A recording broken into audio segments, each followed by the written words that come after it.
ভাই ও বোনেরা স্বাগতম। আজকের পর্বে আমরা ফাইনালি সেই প্রশ্নের উত্তর পাব যার জন্য আপনারা এক সপ্তাহ ধরে অপেক্ষা করে আছেন।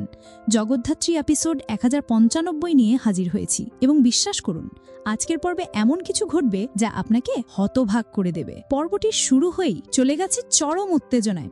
গত পর্বের শেষে যে রহস্যময় ব্যক্তি সার্ভার রুমের লাইট ও স্ক্রিন বন্ধ করে দিয়েছিলেন তিনি আর কেউ নন, বাড়িরই বিশ্বস্ত প্রোটোকল অফিসার বিকাশ। সে দ্রুত একটি পেন ড্রাইভ ঢুকিয়ে ফুটেজ ডিলিট করার চেষ্টা করে, কিন্তু স্বয়ম্ভু আর জগদ্ধাত্রী আগে থেকেই প্রস্তুত ছিল। ঘরটি সাডেনলি আলোয় ভরে যায় এবং দরজা বন্ধ হয়ে যায়। বিকাশ কট রেড হ্যান্ডেড, কিন্তু বিকাশ একা নয়। সে মুখ খোলে, আমি শুধু একজন ছোট মাছ জগদ্ধাত্রী দিদি, আমাকে বাঁচানোর জন্যই আমি এটা করেছি। আমার ফ্যামিলির থ্রেটস দেওয়া হচ্ছিল। সে ট্রু টিয়ার্সে কনফেশন করে যে তাকে ইনস্ট্রাকশনস দিয়েছিলেন চন্দ্রনাথ, কিন্তু জগদ্ধাত্রীর মনে হয় এত বড় গেমে চন্দ্রনাথ একজন পৌনি হতে পারে। এবং ঠিক তখনই মেন হলে বৈদেহী আর চন্দ্রনাথের মধ্যে ভায়োলেন্ট আর্গুমেন্ট হয়। চন্দ্রনাথ রেগে শাউট করে, তুমি আমাকে ইউজ করেছো বৈদেহী, আমি এখন পুলিশের টার্গেট। বৈদেহী তার কুলনেস হারিয়ে ফেলে এবং বলে, তুমি জানো না আমি কত বড় শক্তির এগেইনস্টে যুদ্ধ করছি। If I fall we all fall together. এই কনভারসেশনটা সিক্রেটলি রেকর্ড করে দুর্গা, যে দরজার পেছনে লুকিয়েছিল।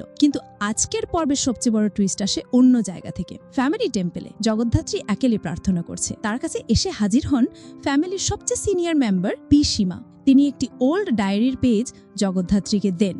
এই ডায়েরি তোমার মায়ের, এখানে লেখা আছে এভরিথিং, কিভাবে বৈদেহী আর তার বাবা প্রপার্টি দখলের প্ল্যান করেছিল ইয়ার্স আগো, আর কিভাবে তোমার মমের অ্যাক্সিডেন্টটা হয়েছিল। জগদ্ধাত্রীর চোখ দিয়ে টিয়ার্স পড়তে থাকে।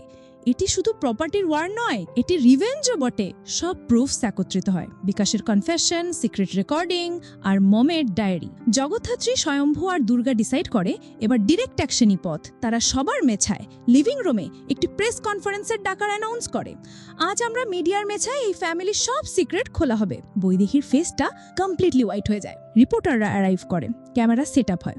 জগদ্ধাত্রী মাইক্রোফোনটা হাতে নেয়। ঠিক তখনই মেন গেটে অ্যারাইভস এক লাক্সারি কার।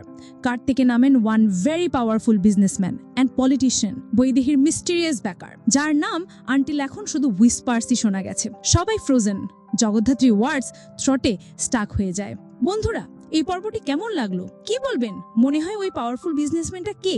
কমেন্ট সেকশনে আপনার থিওরিটা নিশ্চয়ই লিখুন। আর এইরকম এক্সক্লুসিভ আপডেটসের জন্য লাইক করুন, শেয়ার করুন আর ডেফিনেটলি চ্যানেলটা সাবস্ক্রাইব করুন, কারণ নেক্সট এপিসোডে ওই মিস্টেরিয়াস ম্যান মুখার্জি ফ্যামিলির ভাগ্য কমপ্লিটলি চেঞ্জ করে দিতে পারে। Until then, good bye.